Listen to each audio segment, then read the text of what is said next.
ಸತತಂ ಪದ್ಮದಲಾಶ್ಯಂ ದೇಹತ್ರಯ ವಿಲಕ್ಷಣಂ ಚಿತ್ಸೂರ್ಯವತ್ ಪ್ರಕಾಶತೆ ವಂದೇ ಅಭಿನವಗುರುಂ ತತ್ವಮಸ್ಯಾದ್ಯುಪದೇಶೇನ ಮಮಾತ್ಮ ಕಲ್ಯಾಣಕೃತಂ ಮಮ ದೇಹಸ್ಯ ಮುಖ್ಯಪ್ರಾಣಂ ವಂದೇ ಅಭಿನವಶಿವಪುತ್ರಂ ಶಿವಾದಿತ್ರಯ ಮೂರ್ತಿರವತಾರಕಂ ಆರೂಢಃ ಶ್ರೀ ಸಿದ್ಧಶ್ಚ ಷಣ್ಮುಖಶ್ಚ ರಾಮನಾಮ ತ್ರಯೈರ್ಭೂತ್ವಾ ತ್ರಯೋರೇಕಂ ಮೂರ್ತಿಗುರುಃ ಗುರುನಾಥಾರೂಢ ಶಿವಪುತ್ರ ಯತೀಶ್ವರೌ ತತ್ಸಿಷ್ಯಂ ಶಾಂತಿಸಾಗರಂ ನಿಜಗುಣಕೃತಿ ಭಾಷ್ಯಕೃತಂ ವಿದೇಹ ಮುಕ್ತಸ್ವರೂಪಂ ವಂದೇ ಚಿಕ್ಕರಾಮಾರೂಢ ಯತೀಶ್ವರಂ ಶಿಷ್ಯಪ್ರಶಿಷ್ಯರೂಪೇಣ ಬೋಧಕಂ ಗುರುಮಾಶ್ರಯೇ ಅಹಂ ಗುರುಮಾಶ್ರಯೇ. ಪ್ರಾತಸ್ಮರಣೀಯ ಪರಮಪೂಜ್ಯ ಸದ್ಗುರುದೇವನ ಅಡಿದಾವರೆಗಳನ್ನು ಶಿರಮುಡಿಯಲ್ಲಿ ಧರಿಸಿಕೊಂಡು ಅವರಿವರೆನ್ನದೇ ಜಗದ್ಗುರು ಸಿದ್ಧಾರೂಢ ರಾಮಾರೂಢ ಮಹಾಸ್ವಾಮಿಗಳನ್ನೇ ಮೊದಲು ಮಾಡಿಕೊಂಡು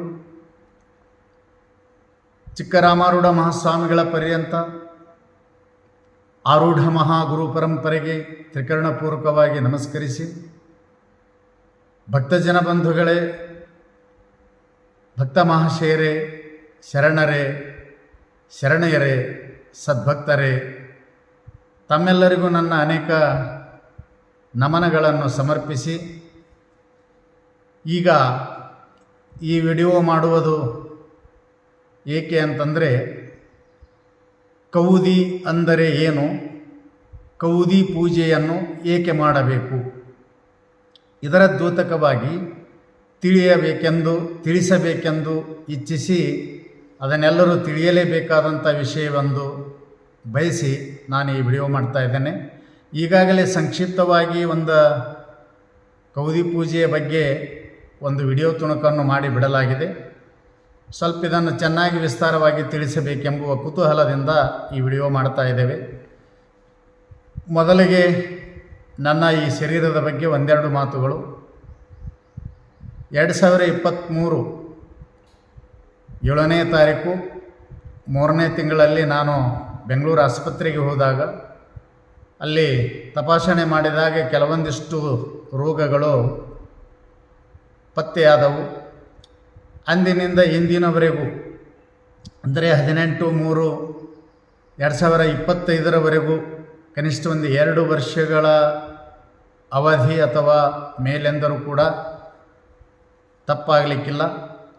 ಇಂಥದ್ರಲ್ಲಿ ಕೆಲವೊಂದಿಷ್ಟು ಹೃದಯದ ಬಗ್ಗೆ ಅಥವಾ ಈ ಸರ್ವೈಕಲ್, ಸ್ಪೈನಲ್ ಕಾರ್ಡ್ ಹಾಗೆ ಹೀಗೆ ಅಂತ ಈ ದೈಹಿಕ ನೋವಿನಲ್ಲಿನೇ ಬಳಲ್ತಾ ಈಗಾಗಲೇ ರಾಮಾರೂಢ ಮಹಾಸ್ವಾಮಿಗಳ 2 ಕಾರ್ಯಕ್ರಮಗಳನ್ನು, ಚಿಕ್ಕರಾಮಾರೂಢ ಮಹಾಸ್ವಾಮಿಗಳ ಒಂದು ಪುಣ್ಯಾರಾಧನೆಯನ್ನು ಈಗಾಗಲೇ 2 ವರ್ಷದಲ್ಲಿ ಮಾಡಿ ಆಯಿತು. ಇಂಥ ಸಮಯದಲ್ಲಿಯೂ ಕೂಡ ಮತ್ತೆ 24 ಸೆಪ್ಟೆಂಬರ್ 13ನೇ ತಾರೀಕಿಗೆ ಒಂದು ಅಚಾತುರ್ಯವಾಗಿ ನಡೆಯಬಾರದಂಥ ಘಟನೆ ನಡೀತು.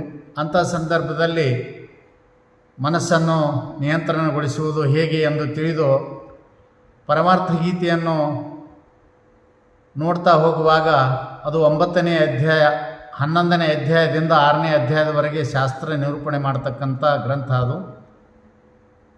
ಅದರಲ್ಲಿ ಕೆಲವೊಂದಿಷ್ಟು ಮನಸ್ಸನ್ನು ಗಟ್ಟಿಗೊಳಿಸುವುದಕ್ಕಾಗಿ ನಿರ್ಲೇಪ ಸ್ಥಿತಿಯನ್ನು ಅಲ್ಲಿ ಬಹಳಷ್ಟು ಸುಂದರವಾಗಿ ನಿರೂಪಣೆ ಮಾಡಿದ್ದಾರೆ. ಅಂಥವುಗಳನ್ನು ನೋಡ್ತಾ ಹೋಗಿ ಒಂದೆರಡು ನುಡಿಗಳನ್ನು ಕಂಠಪಾಠ ಮಾಡಿ ಸಮಾಧಾನ ಮಾಡಿಕೊಳ್ಳುವುದಕ್ಕಿಂತಲೂ ಗತಿಗಳನ್ನೇ ಮಾಡಿದರೆ ಹೇಗೆ ಅಂತ ತಿಳಿದು ನಾನು 11ನೇ ಗತಿಯಿಂದ 1ನೇ ಗತಿವರೆಗೂ ಉಲ್ಟಾ, ಯಾಕಂದರೆ ನನಗೆ ಬೇಕಾದಂಥ ಔಷಧ ಆ ಗತಿಗಳಲ್ಲಿನೇ ಇದ್ದು ಆ ಸಂದರ್ಭದಲ್ಲಿ.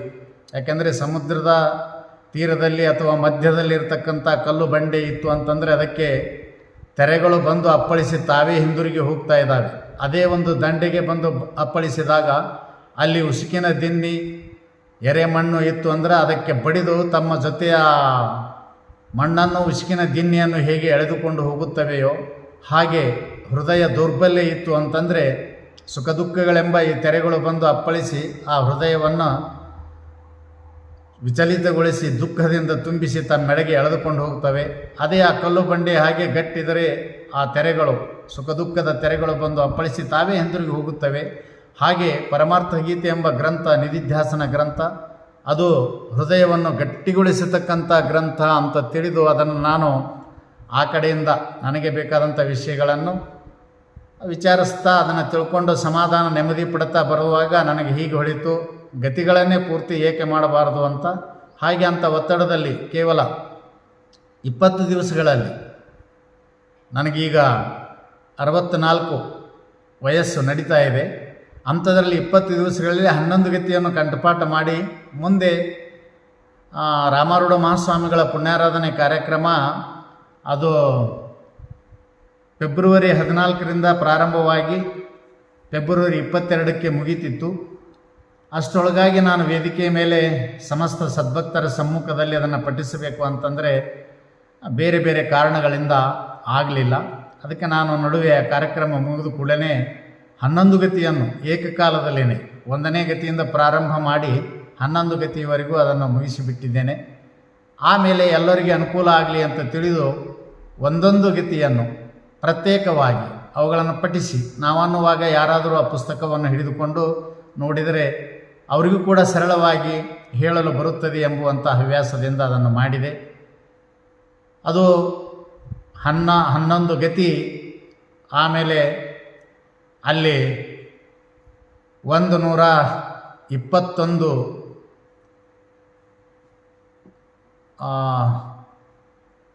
ನಿರೂಪಣೆಗಳಿದ್ದಾವೆ.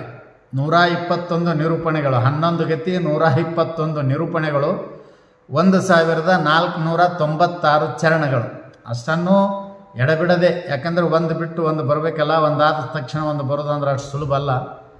ಅದು ವಿದ್ವಾನೇವ ವಿಜಾನಾತಿ ವಿದ್ವಜ್ಜನ ಪರಿಶ್ರಮಂ ಅಂತ ತಿಳ್ಕೊಂಡು ಅದಕ್ಕೊಂದು ಬರೆದಿದ್ದಾರೆ. ಯಾರು ಒಂದು ಪದ್ಯ ಆಗಲಿ, ಒಂದು ಶ್ಲೋಕ ಆಗಲಿ, ಒಂದು ನುಡಿ ಆಗಲಿ ಕಂಠಪಾಠ ಮಾಡಿ ಅದನ್ನು ಸ್ಥಿರವಾಗಿ ಅದನ್ನು ಬಳಸ್ತಾ ಅದನ್ನು ಉಳಿಸ್ತಾ ಬಂದಿದ್ದಾರೋ ಅವ್ರಿಗೇ ಗೊತ್ತಾಗ್ತಾ ಇದೆ. ಹಾಗೆಲ್ಲ ಅದನ್ನು ಮಾಡಿದ್ದೇನೆ.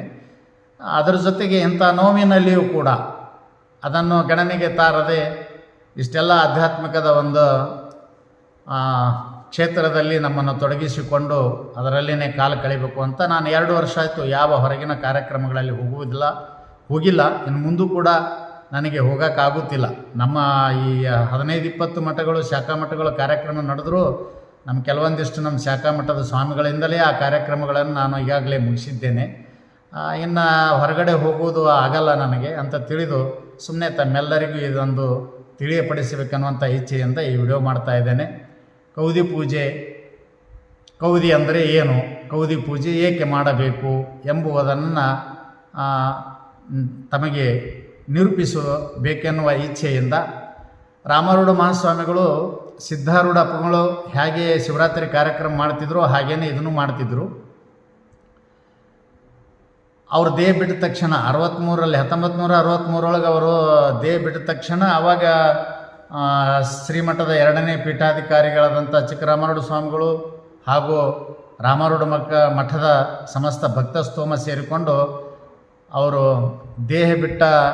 ರಾಮಾರೂಢರು ದೇಹ ಬಿಟ್ಟ ಸಮಯಕ್ಕೇ ಇದನ್ನು ಮುಗಿಸಬೇಕು ಅಂತ ಅದನ್ನು ಚೇಂಜ್ ಮಾಡಿ ಈಗ 62 ವರ್ಷಗಳ ಪರ್ಯಂತ ಈ ಥರ ಮಾಡ್ತಾ ಬಂದಿದ್ದಾರೆ. ಈ ಕಾರ್ಯಕ್ರಮ ಮುಗಿದು 3ನೇ ದಿವಸಕ್ಕೆ ಸಿದ್ಧಾರೂಢ ಮಠದಲ್ಲಿ ಮುಗಿತಾ ಇದೆ. ಇನ್ನೊಂದು 3 ದಿವಸ ಬಿಟ್ಟರೆ ಯಥಾವತ್ತಾಗಿ ಸೇಮ್ ಅದೇ ಡೇಟ್ಗೆ ಇದು ಕಾರ್ಯಕ್ರಮ ಪ್ರಾರಂಭಗೊಂಡು ಮುಕ್ತಾಯ ಆಗ್ತಿತ್ತು.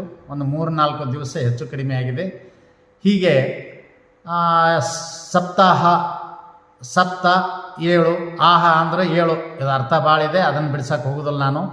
ಈ ಸಪ್ತಾಹ ಪ್ರಾರಂಭ ಮಾಡಿ ಮುಕ್ತಾಯ ದಿವಸ 8ನೇ ದಿವಸಕ್ಕೆ ಅದನ್ನು ರಥೋತ್ಸವ ಮುಗಿದ ಮೇಲೆ 4ನೇ ದಿವಸ ಕೌದಿ ಪೂಜೆ ಮಾಡ್ತಾ ಇದ್ದಾರೆ. ಈ ಸಂಪ್ರದಾಯ ಎಲ್ಲಿದೆ ಅಂದರೆ ಸಿದ್ಧಾರೂಢ ಮಠದಲ್ಲಿ ಹಾಗೂ ರಾಮಾರೂಢ ಮಠದಲ್ಲಿ. ಟೋಟಲಿ ಅದ್ವೈತವನ್ನು ಅನುಸರಿಸ್ತಕ್ಕಂಥ ಮಠಗಳಲ್ಲಿದೆ. ಅದರಲ್ಲಿಯೂ ಕೂಡ ಸಿದ್ಧಾರೂಢ ಸಂಪ್ರದಾಯದ ಮಠಗಳಲ್ಲಿ ಇದ್ದಾವೆ. ಆದರೂ ಇನ್ನುಳಿದ ಮಠಗಳಲ್ಲಿ ಇರ್ತಕ್ಕಂಥವ್ರು ಆಚರಿಸ್ತಾರೋ ಬಿಡ್ತಾರೋ ಗೊತ್ತಿಲ್ಲ. ಬಟ್ ಈ ಸಿದ್ಧಾರೂಢರ ಮಠ, ರಾಮಾರೂಢರ ಮಠದಲ್ಲಿ ಮಾತ್ರ ಕೌದಿ ಪೂಜೆ ನಿಯತವಾಗಿ ಇದನ್ನು ಆಚರಿಸ್ತಾ ಬಂದಿದ್ದಾರೆ. ಅಂದರೆ 7 ದಿವಸಗಳ ಪರ್ಯಂತ ಶಾಸ್ತ್ರ ನಿರೂಪಣೆ ಮಾಡಿ ಶಾಸ್ತ್ರಚಿಂತನೆ ಮಾಡಿ 8ನೇ ದಿವಸಕ್ಕೆ ಅವರ ಮಠದಲ್ಲಿ ಪಾಲ್ಕಿ ಉತ್ಸವ ಇದ್ದರೆ ಅಥವಾ ರಥ ಇದ್ದರೆ ರಥೋತ್ಸವ ಮುಗಿಸಿ ಅವತ್ತಿನ ದಿವಸ ಮಹಾಪೂಜೆ ಮಾಡ್ತಾರೆ. ಮಹಾಪೂಜೆ ಅಂದರೆ ಬಂಗಾರದ ಆಭರಣಗಳನ್ನು ಪಿತಾಂಬರಗಳನ್ನು ಉಡಿಸಿ ಬಂಗಾರದ ಆಭರಣ ಕಿರೀಟು, ಭುಜಕಿರೀಟು, ಕೈಕಟ್ಟು ಮೊದಲಾದಂಥವುಗಳನ್ನು ಹಾಕಿ ಅದನ್ನು ಪೂಜೆ ಮಾಡ್ತಾರೆ. ಮಾರನೇ ದಿವಸ ಕೌದಿ ಪೂಜೆ ಮಾಡ್ತಾರೆ. ಅದು ಯಾಕೆ ಅಂತಂದರೆ ಅದರ ಬಗ್ಗೆ ವಿಸ್ತಾರವಾಗಿ ನಾವು ನಿರೂಪಿಸುತ್ತಾ ಹೋಗೋಣ. ಅದು ಏನು ಅಂತಂದರೆ ಕೌದಿ ಅಂದ್ರೇನು, ಕೌದಿ ಪೂಜೆ ಯಾಕೆ ಮಾಡಬೇಕು ಅನ್ನುವಂಥ ವಿಷಯವನ್ನು ನಾವೀಗ ಮುಂದೆ ತಿಳಿದುಕೊಳ್ಳೋಣ ಅಂತ ಅದಕ್ಕೆ ತತ್ಸಂಬಂಧವಾದಂಥ ವಿಡಿಯೋ ತುಣುಕುಗಳನ್ನು ಕೂಡ ಅದನ್ನು ಜೊತೆಗೆ ಸೇರಿಸಿ ತಮ್ಮೆಲ್ಲರಿಗೆ ಅನುಭವ ಬರುವಂತೆ ನಾವು ಮಾಡ್ತಾ ಇದ್ದೇವೆ. ಅದನ್ನು ತಾವು ಕೇಳ್ರಿ, ಇದನ್ನು ತಿಳಿದುಕೊಳ್ಳ್ರಿ ಅಂತ ಹೇಳ್ತಾ ಇನ್ನು ಮುಂದೆ ಕೌದಿ ಪೂಜೆ ಏಕೆ ಮಾಡಬೇಕು ಎಂಬುದನ್ನು ಮೊದಲು ವಿಚಾರ ಮಾಡೋಣ. ಆಮೇಲೆ ಕೌದಿ ಅಂದರೆ ಏನು ಅಂತ ಮೊದಲಿಗೆ ಆಮೇಲೆ ವಿಚಾರ ಮಾಡೋಣ ಅಂತ ಹೇಳುತ್ತಾ ಇನ್ನು ಪ್ರಾರಂಭ. ಅಂದ ಹಾಗೆ ಕೌದಿ ಪೂಜೆಯನ್ನು ಏಕೆ ಮಾಡಬೇಕು ಅಂದರೆ ಕಾರ್ಯಕ್ರಮದ ಕೊನೆಯ ದಿನ ಅಂದರೆ 7 ದಿವಸಗಳ ಪರ್ಯಂತ ಶಾಸ್ತ್ರದ ಚಿಂತನ ರೂಪ ಕಾರ್ಯಕ್ರಮವನ್ನು ಮುಗಿಸಿದ ಮೇಲೆ 8ನೇ ದಿವಸಕ್ಕೆ ರಥೋತ್ಸವ ಪಾಲ್ಕಿ ಉತ್ಸವ ಆದಮೇಲೆ ಸಿಂಹಾಸನದ ಮೇಲೆ ಕೂಡಿಸಿ ಸ್ವಾಮೀಜಿಯವರಿಗೆ ಮಹಾಪೂಜೆಯನ್ನು ಮಾಡ್ತಾ ಇದ್ದಾರೆ. ಅತ್ಯಂತ ಸುಂದರವಾದ ಸಿಂಹಾಸನ, ಆಮೇಲೆ ಕೊರಳಲ್ಲಿ ಬಂಗಾರದ ಆಭರಣಗಳು, ಬಂಗಾರದ ರುದ್ರಾಕ್ಷಿ, ತಲೆಯ ಮೇಲೆ ಬಂಗಾರದ ಕಿರೀಟು,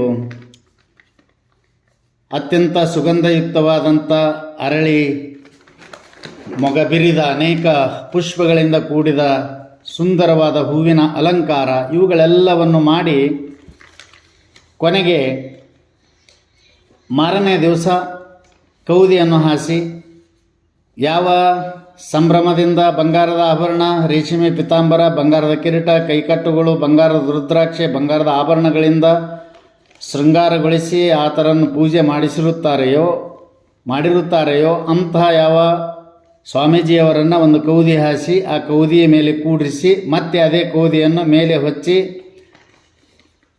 ಬಂಗಾರದ ಕಿರೀಟ ಇರಲ್ಲ, ಇವಾಗ ಬರೇ ಬೊಕ್ಕಾದ ತಲೆ, ಕೊರಳೊಳಗೆ ಸುಗಂಧಯುಕ್ತವಾದ ಹಾರಗಳು ಇಲ್ಲ, ಕಾಡು ಪುಷ್ಪ, ಬೇವಿನ ಸೊಪ್ಪು, ಅನೇಕ ಈ ಕಾಡು ಪುಷ್ಪಗಳನ್ನು ಮತ್ತು ಎಲೆಗಳನ್ನು ತಂದು ಅವುಗಳನ್ನು ಕಾಡಿನಲ್ಲಿ ಬೆಳೆದಂಥವುಗಳ ಸಹಜವಾಗಿರ್ತಕ್ಕಂಥವುಗಳನ್ನು ತಂದು ಅವುಗಳನ್ನೇ ಹಾರ ಮಾಡಿ ಹಾಕ್ತಾರೆ. ಇದ್ದಾರೆ ಅಂದು ಸಾಯಂಕಾಲ ಸಂಭ್ರಮದ ಮಹಾಪೂಜೆ ಮುಗಿದ ನಂತರ ಬೆಳ್ಳಿಯ ಶಕ್ತಿ ಇದ್ದವರು ಅಥವಾ ಬಂಗಾರದ ತಾಟಿನಲ್ಲಿ ಭೋಜನ ಮಾಡ್ತಿರ್ತಾರೆ.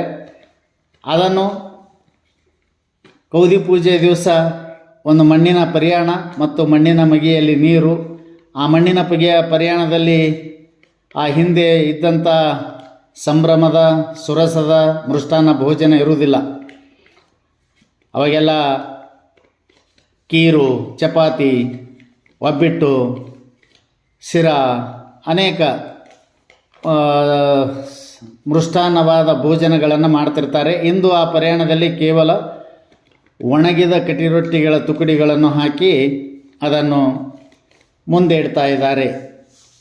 ಯಾಕಂದರೆ ಇದರ ಮೇಲಿಂದ ತಿಳಿಯುವುದೇನು ಅಂತಂದರೆ ಬಂಗಾರದ ಆಭರಣ, ಪಿತಾಂಬರ, ಸುಗಂಧಯುಕ್ತವಾದಂಥ ಹೂವಿನ ಅಲಂಕಾರದಿಂದ ಕೂಡಿದ ಸಂಭ್ರಮದ ಸುದಿನ ಅದು ಸ್ಥಿರವಲ್ಲ. ಇದು ಕೌದಿಯನ್ನು ಹೊತ್ತು ಕೌದಿಯನ್ನು ಹಾಸಿ ಅದರ ಮೇಲೆ ಕುಳಿತು ಮಣ್ಣಿನ ಪರಿಯಾಣ, ಮಣ್ಣಿನ ಮಗಿಯಲ್ಲಿ ಕಟಿ ರೊಟ್ಟಿಯನ್ನು ತಿಂದು ನೀರು ಕುಡಿದು ಅದರಲ್ಲಿ ಊಟ ಮಾಡೋದು ಇದು ಸ್ಥಿರ ಅಲ್ಲ. ಅದಕ್ಕೆ ಜನಕ ಮಹಾರಾಜರ ಒಂದು ನೆನಪಾಗ್ತಾ ಇದೆ, ಯಹ ಸತ್ಯ ವಹ ಸತ್ಯ. ಅವರು ಮಲ್ಕೊಂಡಾಗ ಒಂದು ಕನಸು ಬಿತ್ತು ಅಂತ. ಆ ಕನಸಿನಲ್ಲಿ ಏನಾಯಿತು ಅಂತ ಕೇಳಿದರೆ, ಬೇರೊಬ್ಬ ರಾಜ ಬಂದು ದಂಡೆತ್ತಿ ಅವರ ರಾಜ್ಯವನ್ನು ಕಸಿದುಕೊಂಡು ರಾಜ್ಯದಿಂದ ಹೊರದೂಡಿದಾಗ ಭಿಕಾರಿಯಾಗಿ ರಾಜ್ಯವನ್ನು ಕಳೆದುಕೊಂಡು ಹೆಂಡತಿ ಮಕ್ಕಳನ್ನು ಅರಸಿಯರನ್ನು ಕಳೆದುಕೊಂಡು ಕಂಗಾಲಾಗಿ ಭಿಕ್ಷೆ ಬೇಡುತ್ತಾ ತಿರುಗುವ ಸಂದರ್ಭದಲ್ಲಿ ಯಾರೂ ಆತನಿಗೆ ಊಟಕ್ಕೆ ನೀಡಲಿಲ್ಲ, ಯಾರೂ ಮುಂದೆ ಕರೀಲಿಲ್ಲ. ಬಹಳ ದುಃಖ ಆಯಿತು. ಎಲ್ಲೋ ಒಬ್ಬರು ಪಾಪ ಯಾರೋ ಒಂದಿಷ್ಟು ಏನೋ ಅವರಿಗೆ ನೀಡಿದ್ದರು. ಅದನ್ನು ತಿನ್ನಬೇಕು ಅನ್ನುವುದರೊಳಗಾಗಿ ಆ ಕಡೆ ಒಂದು ಮಸ್ತ ಒಂದು ಗೂಳಿ ಬಂದು ಅವರಿಗೆ ಹಾಯ್ದು ಬಿಡ್ತು. ನೆಲಕ್ಕೆ ಬಿದ್ದರು, ಆಘಾತ ಆಯಿತು. ಇನ್ನು ಕೆಳಗೆ ಬಿದ್ದು ಸಾಯ್ತೀನಿ ಅಂತ ಹಿಂಗೆ ಬೀಳೋದ್ರೊಳಗೇ ಎಚ್ಚರಾಗಿಬಿಡ್ತು. ನೋಡ್ತಾರೆ ಅರಮನೆ, ಹಂಸತೂಲಿಕಾ ತಲ್ಪ, ಅಂಥ ಮೃದುವಾದ ಹಾಸಿಗೆ, ಅರಸಿಯರು, ಮಕ್ಕಳು, ಚಾಕರರು ಎಲ್ಲ ನೋಡಿದರು. ದಿಗ್ಭ್ರಮೆ ಆಯ್ತು ಅವರಿಗೆ. ಅವಾಗಂದರು, ಇದೇ ಈಗ ಅಂಥದನ್ನೆಲ್ಲ ನಾನೇ ಅನುಭವಿಸಿನಿ. ರಾಜ್ಯವನ್ನು ಕಳ್ಕೊಂಡು ಬಿಕಾರಿಯಾಗಿ ಭಿಕ್ಷೆ ಬಿಡ್ತಾ ಹೋಗುವಾಗ ದುಃಖ ಅನುಭವಿಸಿ ನಾನು ಹತ್ತೀನಿ. ಹೀಗೆ ನನ್ನ ಹಾಸಿಗೆ ತೊಯ್ದಿದೆ, ಇದನ್ನು ಸುಳ್ಳಕ್ಕಾಗಲ್ಲ. ಮತ್ತು ಈಗ ಎದ್ದು ಕುಂತು ನೋಡಿದಾಗ ಈ ಸಂಭ್ರಮದ ಅತ್ಯಂತ ಬಂಗಾರದ ಮಂಚ, ಹಂಸತೂಲಿಕಾ ತಲ್ಪ, ಮೃದುವಾದ ಹಾಸಿಗೆ, ಸತಿಯರು, ಪುತ್ರರು, ಇದು ಎಲ್ಲ ಇದೆ. ಇದರಲ್ಲಿ ಯಾವುದು ಸತ್ಯ ಅನ್ನಬೇಕು ಅಂತ ಯಹ ಸತ್ಯ ವಹ ಸತ್ಯ ಅಂತೇಳಿ ಎಲ್ಲ ಪಂಡಿತರಿಗೆ ಕರೆದು ಪ್ರಶ್ನೆ ಕೇಳಿದಾಗ ಯಾರೂ ಹೇಳಲಿಲ್ಲ. ಎಲ್ಲ ಪಂಡಿತರನ್ನು ಒಳಗೆ ಹಾಕಿದಾಗ ಮುಂದೆ ಅಷ್ಟಾವಕ್ರ ಮಹಾರಾಜರು, ಖಗೋಳ ಮಹರ್ಷಿಗಳ ಪುತ್ರನಾದಂಥ ಅಷ್ಟಾವಕ್ರ ಮಹಾರಾಜ ಬಂದು ಆತರಿಗೆ ಉತ್ತರ ಹೇಳ್ತಾ ಇದ್ದಾರೆ. ಯಹ ಸತ್ಯ ವಹ ಸತ್ಯ, ಈ ಪ್ರಶ್ನೆಗೆ ಏನು ಅಂತ ಕೇಳಿದಾಗ ಎಲ್ಲ ಪಂಡಿತರನ್ನು ತಂದು ಕುಂದಿರಿಸಿದಾಗ ಅವರೆಲ್ಲರ ಸಮ್ಮುಖದಲ್ಲಿ ಈ ಪ್ರಶ್ನೆ ಅಷ್ಟಾವಕ್ರಿಗೆ ಕೇಳಿದಾಗ ಅವರು ಯಹ ಕೈಸಾ ಹೈ ವಹ ಭಿ ವೈಸಾ ಹೈ ಅಂತಂದ್ರೆ, ವಹ ಕೈಸಾ ಹೈ ಯಹ ಭಿ ಐಸಾ ಹೈ ಅಂದರೆ ನಿನ್ನೆ ನೀ ಹೇಗೆ ಸ್ವಪ್ನದಲ್ಲಿ ರಾಜ್ಯವನ್ನು ಕಳೆದುಕೊಂಡು ಬಿಕಾರಿಯಾಗಿ ಭಿಕ್ಷೆ ಬೇಡುತ್ತಾ ತಿರುಗುತ್ತಿದೆಯೋ, ಅದು ಹೇಗೆ ಈಗ ಸುಳ್ಳಾಗಿದೆಯೋ ಅದರಂತೆ ಇದು, ಅದು ಹೇಗೋ ಇದೂ ಹಾಗೆ. ಈ ಯಾವ ತನ್ನ ಶುದ್ಧ ಸಂವಿತ್ತಿನಿಂದ ಎಚ್ಚರಗೊಳ್ಳಲು ಅದು ವರಜಾಗ್ರವೆನಿಪುದು ಅಂತ ಹೇಳಿದ ಹಾಗೆ, ಶುದ್ಧ ಸಂವಿತ್ತಿನ ಎಚ್ಚರು, ಅತ್ಯಂತ ಶುದ್ಧವಾದ ಚೇತನ, ಪರಿಶುದ್ಧವಾದಂಥ ನಿರ್ವಚ್ಛಿನ್ನವಾಗಿರುವ ಚೈತನ್ಯ ಪರಬ್ರಹ್ಮ ನಾನೇ ಅಂತ ತಿಳಿದಾಗ ಇದು ಕೂಡ ಈ ಜಾಗ್ರದ ಅವಸ್ಥೆಯಲ್ಲಿ ಸಂಭ್ರಮಿಸುವಂಥ ಈ ಅರಮನೆ, ಅರಸಿಯರು, ಎಲ್ಲ ಈ ಚಾಕರರು, ಈ ಅಧಿಕಾರ ಎಲ್ಲವೂ ಇದು ಮರೆಯಾಗ್ತದೆ.